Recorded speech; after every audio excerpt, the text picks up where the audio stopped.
Ever feel like you're your own worst enemy when it comes to like achieving your goals? Yeah. Like there's this invisible force holding you back Right. from finishing that novel or launching that business Yep.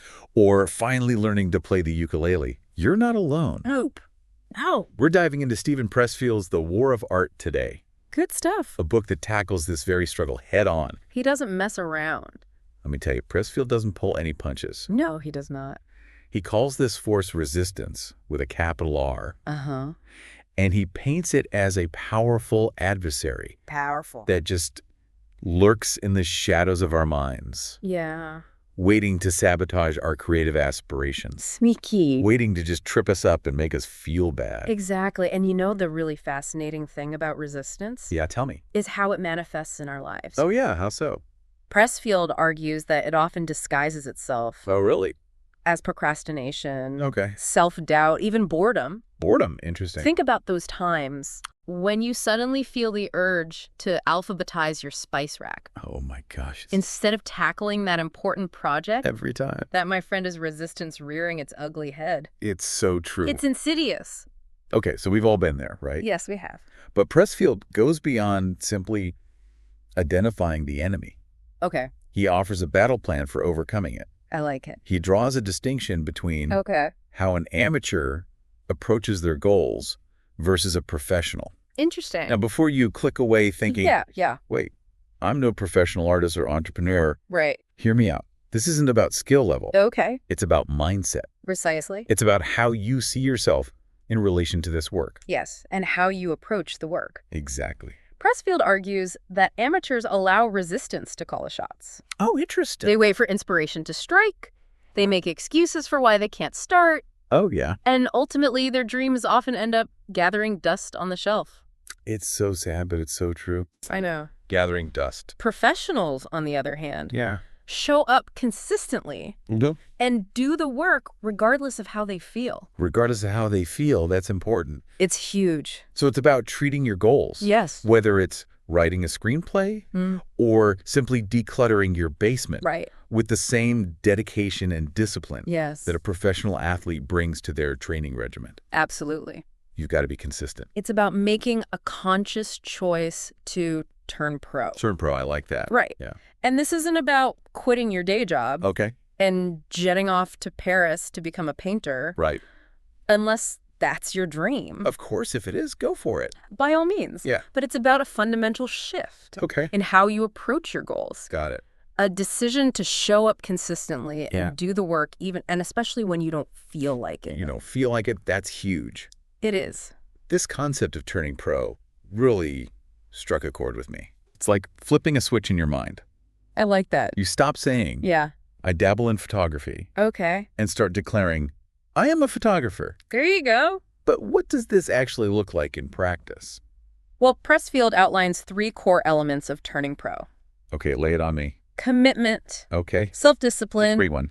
and mastering fear. Oh boy, yeah. Let's start with commitment. Okay. It's about making a decision and sticking to it, Okay. no matter what obstacles are thrown your way. So you're going to hit obstacles. Oh, absolutely. Yeah. It's about saying, Okay. I'm in this for the long haul, Love that. and refusing to let resistance bully you into giving up on your dreams. Don't let resistance win. Exactly. So it's about that unwavering dedication Yes. to your craft, to that vision you have, Right.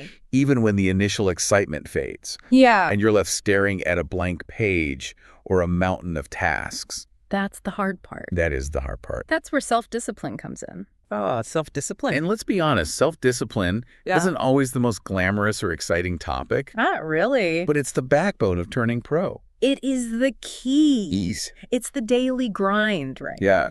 The showing up even when you don't feel like it, Yes. even when Netflix is calling your name, Or that video game. or the social media. It's so tempting. Oh, it is. So how does Pressfield suggest we tame this beast? Well, he's very clear about this. Okay. Self-discipline is non-negotiable. Non-negotiable. I like that. It's about establishing routines, setting boundaries, and holding yourself accountable. Holding yourself accountable, that's a big one. That's huge. Because if you don't, who will? Right. Right?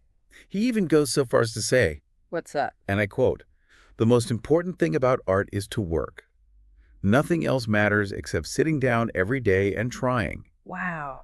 That's a powerful statement. It is. It really highlights the importance of consistent effort, Yeah. of making creativity a non-negotiable part of your life. But there's another element that often trips us up, Okay. even when we're committed and disciplined. What's that? Fear. Oh, yeah, fear. Fear. It's like that unwelcome guest It really is. who shows up uninvited and just won't leave. And eats all your food. Right. Whether it's fear of failure, Yeah. fear of judgment, Mhm. or even fear of success, Oh, yeah.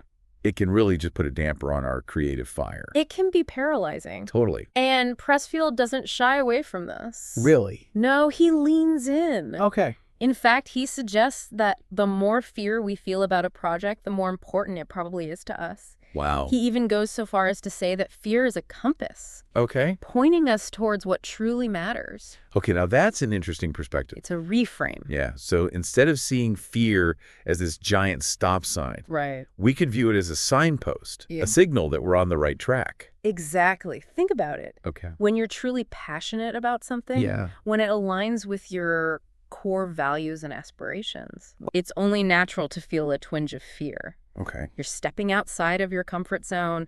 You're putting yourself out there. Putting yourself out there, that's scary.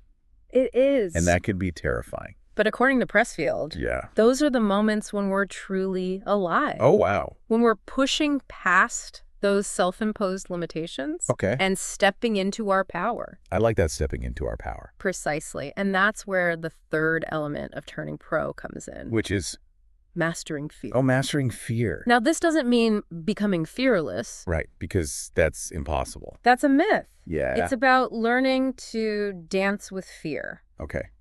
to recognize it as a natural part of the creative process Yeah. without letting it control us. So it's about acknowledging the fear, Yes. but not letting it call the shots. Right. It's about saying, Yeah. okay, fear, I see you, I feel you, but you're not gonna stop me Exactly. You're not the boss of me. from pursuing this dream. Yes. And Pressfield offers some really practical advice. For doing just that. Okay, what's that? He emphasizes the importance of establishing routines and rituals, Routines. Okay. which can act as powerful anchors Anchors. I like that. for our creative practice. You mean like having a dedicated workspace, Yes, setting specific times for creative work, absolutely. or even just brewing that special cup of tea Yes, that signals to your brain, okay, it's time to create. exactly. These rituals, as simple as they may seem, Yeah. can be incredibly powerful in signaling to our minds and bodies that it's time to work, even when we don't feel particularly inspired or motivated. So it's about kind of tricking your brain a little bit In a way, yes. to get into that creative zone. It's about creating structure and consistency in Yeah. our creative lives, which can be especially helpful Totally. in a world that's full of distractions. And speaking of distractions, Yeah. one of the biggest ones we often face is the fear of failure. Ugh, yes, the fear of failure. And guess what? Like- Pressfield says we need to embrace failure. Okay, as an integral part of the creative process. Easier said than done. Oh, failure. That's a tough one. It is. Most of us try to avoid it like the plague. Of course, because our culture tells us to. Right. But Pressfield has a different perspective. Oh, does he? He argues that the more we're willing to experiment, to take risks, and yes, to even fail, the more we learn and grow. Okay. He actually views failure as a necessary stepping stone Really? on the path to success. Interesting. It's not the opposite of success. Huh? It's part of it. Okay. It's like that saying you have to break a few eggs to make an omelet. Or as Thomas Edison famously said about inventing the light bulb, Yes. I have not failed. Right. I've just found 10,000 ways that won't work. Exactly. Each perceived failure is actually an opportunity to learn, Oh, like that. to refine our skills, and to get closer to what we're truly capable of creating. And I think that's such a liberating perspective, especially in a society that often equates failure with personal inadequacy. It's so true. It's like Pressfield is giving us permission to be human, Yes, I love that. to embrace the messy, imperfect, and often unpredictable nature of the creative process, to experiment, to play, and yes, to even make a glorious mess of things sometimes. Absolutely. And through that process of trial and error, of embracing both the triumphs and the stumbles, we often discover our most authentic voice, our most powerful work, and a level of fulfillment that we never thought possible. So it's about trusting the process. It is. Even when it feels messy and unpredictable. Yes.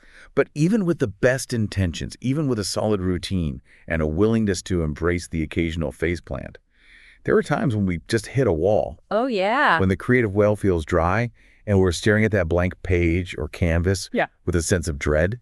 Yep. What does Pressfield have to say about those inevitable moments of creative drought? You know, Pressfield has some really insightful thoughts on this. He compares those moments of creative drought to a strategic retreat in the midst of battle. The strategic retreat. Yeah. Okay, I like that. Yeah. So instead of beating ourselves up for feeling stuck, Right. we can view it as a necessary pause, Exactly. a time to regroup and replenish our creative reserves. Yes. Sometimes the best thing we can do for our creativity is to step away from the canvas, the computer, the instrument, whatever it is, and allow ourselves to be nourished by other sources of inspiration. So it's like taking your brain on a little vacation. Exactly. Go for a walk in nature, listen to some music, have coffee with a friend. Yes. Anything that helps to refresh your perspective Yes. and ignite that creative spark. Precisely. And this ties back to the idea of befriending resistance. Okay. Those moments when we feel stuck, when the well seems empty, they're not signs that we should give up. Okay. They're simply invitations to approach our craft from a different angle, to explore new avenues of inspiration, and to trust that the creative muse will return, and it always does. It's about trusting the process, even when it feels messy and unpredictable. Absolutely. And one of the most powerful antidotes to those moments of self-doubt, those whispers of, I'm not good enough, is to simply focus on the joy of creation itself, to reconnect with that childlike sense of wonder and playfulness that often gets pushed aside in the face of deadlines, expectations, and that inner critic constantly telling us we're not measuring up. You mean remembering why we fell in love with writing, painting, playing music, whatever it is in the first place? Exactly, because at the end of the day, creativity isn't just about producing a masterpiece or achieving some external measure of success. It's about the journey, the process of bringing something new into the world that wouldn't exist without our unique voice and vision, and that in itself is something to celebrate. So for those listening who are ready to embrace their inner artist, their inner entrepreneur, their inner creative warrior, what's one small actionable step they can take today to start winning their own war of art? You know, I keep coming back to Pressfield's advice about establishing a daily ritual. Yeah. It's such a simple yet powerful practice. It doesn't have to be anything elaborate.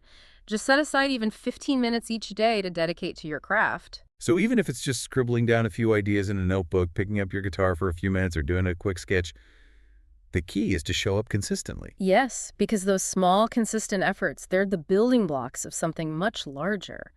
They create momentum, they strengthen our creative muscles, and they chip away at that wall of resistance that often prevents us from stepping fully into our creative power. It's about making a conscious choice to prioritize our creativity, to treat it not as a luxury or a hobby, but as an essential part of who we are and how we engage with the world. And in doing so, we not only enrich our own lives, but we also contribute to a richer, more vibrant, and more meaningful world, because the world needs your creativity. It needs your stories, your art, your music, your ideas. That's a beautiful thought to end on. Meh. So to our listeners, we leave you with this. Embrace your creative fire. Show up for it, nurture it, and never, ever underestimate its power. And remember, the world is waiting to be inspired by what you create. Beautifully said. Until next time, happy creating.